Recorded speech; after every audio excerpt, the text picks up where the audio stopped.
c'est pas normal.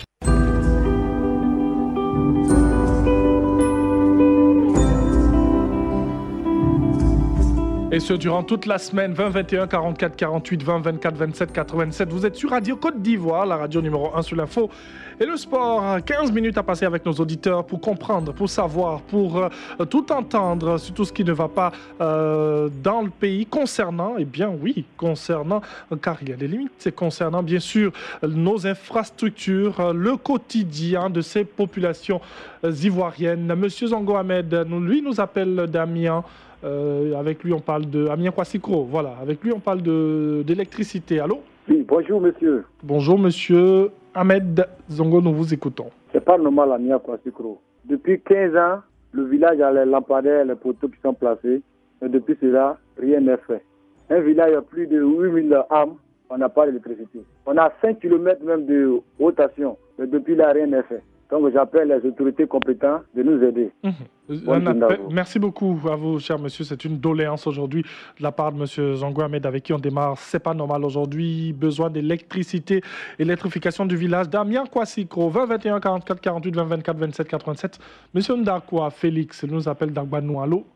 Je vous en prie. Bonjour Angeval. Bonjour, nous vous écoutons, cher monsieur. Voilà, je voulais parler des acheteurs de billets de banque déchirés. Billets de banque déchirés. Okay. Des billets de banque déchirés. Voilà. Nous vous écoutons, allons-y. Je peux y aller? Allez-y, cher monsieur. Ce type de trafic prend de l'ampleur sur le terrain. À Dimokro, j'en ai rencontré à la station Total et au marché avec toutes sortes de billets de banque déchirés, pliés dans le sens de la longueur et glissés entre leurs doigts. Selon eux, la BCAO les a mandatés pour les acheter en échange avec la moitié du montant de chaque billet en bon état. C'est de cette manière qu'ils procèdent pour s'enrichir en vitesse sur le dos de quelques honnêtes citoyens. C'est pas normal. J'invite donc le ministre de l'Économie et des Finances à y être regardant pour les mesures à prendre contre les acheteurs dont la moralité semble douteuse. Bonne émission. Allô, cher monsieur. Je vous en prie. Bon, vous avez fini, je peux quand même poser une question. Alors, est-ce qu'il y a des populations qui achètent, qui revendent leurs billets de banque déchirés?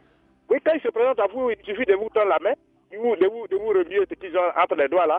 Et puis bon, ils vous proposent ce qu'ils doivent faire. C'est-à-dire que, bon, voilà, pour 10 000 francs, déchirés, ils prennent 5 000 francs. Ils vous donnent un billet de 5 000 francs en bon état.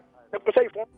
Et puis bon, ceux qui ignorants, ils attendent à ça, et puis bon, voilà, ils font la transaction. Ouais, c'est pas bon. Est-ce que vous avez déjà dénoncé cela quelque part, à part venir à la radio? Non, parce que bon, c'est la première fois que j'ai comment on appelle, j'ai rencontré, comment on appelle, je les ai rencontrés à Dimokro. Ok. Il y a beaucoup qui se sont joints à moi. Ils se sont joints à moi, ils me disent, mais c'est pas possible, là, qu'est-ce qu'il faut faire? Là, tu sont partis à la gendarmerie. Il y en a qui sont allés à la gendarmerie. Il dit, mais là, on ne peut pas se limiter à la gendarmerie. Je vais annoter ça à la radio. On comprend. Ok. Voilà. Merci beaucoup à vous, cher monsieur. Merci de nous faire part de cette situation. 20 21 44 48 20 24 27 87. Parlons éducation à Issia avec monsieur Bomisso Mathieu. Allô? Alors, bonjour. Bonjour, nous vous écoutons, cher monsieur. C'est pas normal. Depuis plus de 2 ans, le ministère de l'Éducation nationale nous a prévu une école sur l'axe Issia Gidje Sabo, précisément à Lobia, EPP Doudou, IEP de Ivogué. Ça fait 2 ans quand on va dans le cours à Daloa, on dit d'attendre. Et c'est là depuis 2 ans. Et ce grand village-là, vraiment, n'a même pas d'école. Donc, vraiment, c'est pas normal. C'est le ministère qui vous a promis une école? Oui. Ok. Oui. Ça prend aussi du temps, hein, cher monsieur, pour la construction d'une école. Nous avons montré loin. Vous voyez que c'est difficile. C'est tout petit, vraiment, c'est difficile. Donc, c'est pas normal. Enfin, merci beaucoup à vous, cher monsieur. Merci, bonne émission à vous. 20 21 44 48 20 24 27 87. Vous êtes sur la radio numéro 1 sur l'info et le sport. Et vous suivez Radio Côte d'Ivoire. 20 21 44 48 20 24 27 87. Nous sommes avec M. Doumbia Abdoulaye qui nous appelle de Yopougon. Allô? Bonjour, M. Angeval. Bonjour, monsieur, nous vous écoutons. Oui, bon, je veux parler au niveau des CCDO. Que Yopougon, en tout cas, oui. Bon, il y a un fumoir qui est derrière juste au dépôt Sotra. Un fumoir, vous voulez dire? Oui. Ok, c'est un endroit où on vend de la drogue aussi. Le dépôt Sotra, bon, à partir de 18h à 19h. Allô? Oui, nous vous écoutons, cher monsieur. Allons-y. Et à partir de 18h et 19h, bon, les CCDO, ils passent là-bas pour aller prendre de l'argent avec les jeunes gens. Donc, bon, je voulais savoir que, et si ceux-là, si ils sont pas payés à chaque fin du mois, ça fait que ça encourage les jeunes là pour, comment on appelle, pour agresser les gens. Alors, Monsieur Doumbia Abdoulaye, ce que vous dites sur la radio, eh bien, c'est très grave parce que vous êtes en train de nous faire dire que vous êtes en train de dire, pardon, que le CCDO, eh bien, les agents du CCDO passent prendre de l'argent avec des jeunes dans un fumoir. Oui, effectivement, voilà. il y a tous les privés, même hier, ils ont passé hier. Ce que vous êtes en train de dire, on aimerait bien savoir si c'est vrai et tout, parce que ce que vous dites aussi, c'est vraiment grave, cher monsieur. Donc... Non, bon, c'est la réalité. Hein. Si vous n'êtes pas sûr à mettre dans... vous pouvez envoyer, comment on appelle, une délégation à partir du mois de 18h30, on peut s'arrêter pour assister pour voir ce qui va passer réellement. Ça, je ne m'amuse même pas. Okay. Ça fait plus que 3 mois. Oui, comment on appelle, ils sont dedans. Hein. Merci beaucoup, monsieur Doumbia Abdoulaye, qui nous appelle, on rappelle de Yopougon. Allô, s'il vous plaît, quel quartier précisément? Yopougon Andokwa. Yopougon Andokwa, voilà. Ouais. Merci beaucoup. Merci beaucoup à vous, cher monsieur. Si nous avons des responsables eh bien, du CCDO et même les responsables de la sécurité, et du ministère, je veux dire, de l'intérieur de la sécurité aussi, même voilà, c'est une plainte de la part d'un auditeur, information vraie ou fausse, on aimerait bien aussi savoir parce que ce sont des allégations très graves sur une entité de ce pays. 20 21 44 48 20 24 27 87. Monsieur Loli Jean-Claude nous appelle de Benouin. Allô? Angeval, vous avez la salutation de toute la population de Benouin. Hein? Merci beaucoup. Nous vous écoutons, cher monsieur. Angeval, je m'adresse au ministre de l'Éducation, Madame Kandia Kamara, pour l'informer que le lycée Auguste Séverin Miremont de Benouin a un sérieux problème d'enseignants-professeurs dans toutes les matières. Un manque cruel du professeur, Nous, parents d'élèves de Benouin, cotisons toujours une somme de 5 000 francs par parent pour payer les enseignants vacataires. Là, comme si on était encore dans la crise. Ce n'est pas normal pour un pays qui se veut émergent d'ici 2020. Donc, vraiment, je demande au ministre Kandia Kamara de vraiment affecter au moins 10 professeurs dans toutes les matières. Aujourd'hui, vous en avez combien, cher monsieur? Bon, pour un lycée, ils n'atteignent même pas 15 professeurs. Hein? Voilà, donc, et puis d'autres sont affectés cette année encore de plus.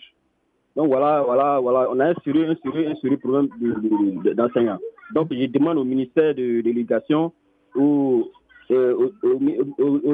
ministère des Ressources humaines, d'affecter au moins 10 professeurs dans toutes les matières au niveau de Benouin pour soulager un peu les parents. Parce que vraiment, on est diminué, on n'a pas de l'argent et puis on cotise encore 5 000 pour pouvoir payer des vacataires. Donc vraiment, c'est pas normal pour un pays qui se veut émergent. Et c'est une proposition que vous faites ce matin au ministère de tutelle. Merci beaucoup à vous. Oui, merci. Monsieur Loli Jean-Claude qui nous appelle de Benouin. Monsieur Mamadou Koulibaly, lui nous appelle de Yamsoukro. Allô? Oui. Allô? Bonjour, cher monsieur. Bonjour, monsieur. Nous vous écoutons. Bon, je fais une plaidoirie au niveau de l'électrification rurale. Allons-y. J'aimerais attirer l'attention du directeur de la CIE, parce que le village nommé Rafié Pro à Boaké, c'est mon village. Donc, depuis belle lurette, vraiment, il n'y a pas de lampadaire. Tous les lampadaires sont vraiment à plat. Donc, vraiment, j'aimerais attirer l'attention du directeur de la CIE pour que vraiment on jette un coup de... Rappelez-nous le nom du village rapidement avant de partir. Le nom du village, s'il vous plaît. Rafiekro, voilà. Merci beaucoup à vous, cher monsieur Mamadou Koulibaly, qui nous appelait de Yamsoukro. Voilà, et il demandait de l'électrification pour le village de Rafiekro. Allô. Nous sommes avec monsieur Akanyanzo, lui nous appelle d'Alosso. Allô? Oui, monsieur, bonjour. Bonjour, nous vous écoutons, cher monsieur. Oui, c'est Akanyanzo d'Alosso 2, sous-préfecture d'Alosso. Et la répétition est une pédagogie. Et ça fait plusieurs fois que je rappelle de mon école à l'OC2. Et le bâtiment du CM2 est endommagé et les murs sont cassés. Donc, nous avons déplacé les élèves du CM2 pour aller à la maternelle. Et ça fait plusieurs fois, j'appelle, j'interviens au président du conseil régional de l'armée de pouvoir se souvenir de notre école à l'OC2. nous sommes bientôt à la rentrée. La rentrée, c'est peut-être le 11 de ce mois. Vraiment, c'est un groupe pour moi en tant que président de COGES. Je demande pardon au président du conseil de l'année, M. Patrick, de pouvoir nous aider à réhabiliter cette école. C'est simplement un bâtiment, plus le bureau du directeur. Merci beaucoup à vous, cher monsieur.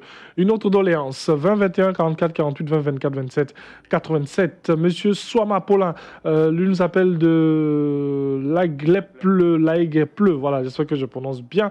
Nous sommes dans l'ouest de la Côte d'Ivoire. On parle d'eau potable à l'eau.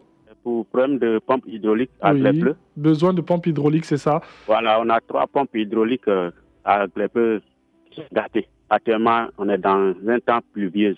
C'est l'eau de marigot, nous on peut aller là. Donc quand il pleut, l'eau qui descend dans les marigots, ce n'est plus potable. Ça peut donner la diarrhée, plusieurs maladies. Donc je demande aux autorités compétentes de nous venir en aide, pour qu'ils puissent arranger nos 3 pompes hydrauliques. On est à Laiguepleu, il y a 5 grands quartiers. Donc on n'a que 3 pompes hydrauliques. Nous sommes à 7 km de la commune où il y a l'eau potable. On demande aussi à la mairie de s'ennuyer, de nous venir en aide, de nous envoyer de l'eau potable, l'eau courante. Même si on n'a pas les moyens, mais on peut avoir aussi les moyens de boire l'eau potable, de payer la facture d'eau, la facture de ceux d'ici. C'est pour cela que ce matin, j'ai appelé pour interpeller les autorités compétentes pour qu'ils puissent nous venir en aide. Merci beaucoup à vous, cher monsieur. Voilà. Venir en aide. Deuxième point, rapidement, s'il vous plaît, on a d'autres auditeurs. Le deuxième point, c'est la bonne nouvelle. Oui, nous vous écoutons, cher monsieur. Allons-y, s'il vous plaît. Voilà, la bonne nouvelle est qu'entre-temps, j'ai appelé pour dire qu'on n'a que 3 classes. Maintenant, la mairie de Sangoné a tout fait pour nous, pour compléter les classes à 6 classes qui viennent à peine d'inaugurer dans ces temps-ci. OK.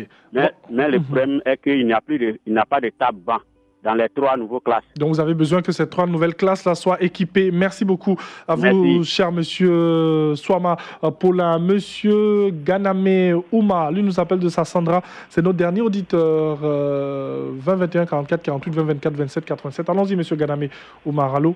Oui, allô, bonjour, monsieur. Bonjour, nous vous écoutons. Oui, en fait, je suis à Sassandra. Nous sommes dans la sous-préfecture de Loubakuya.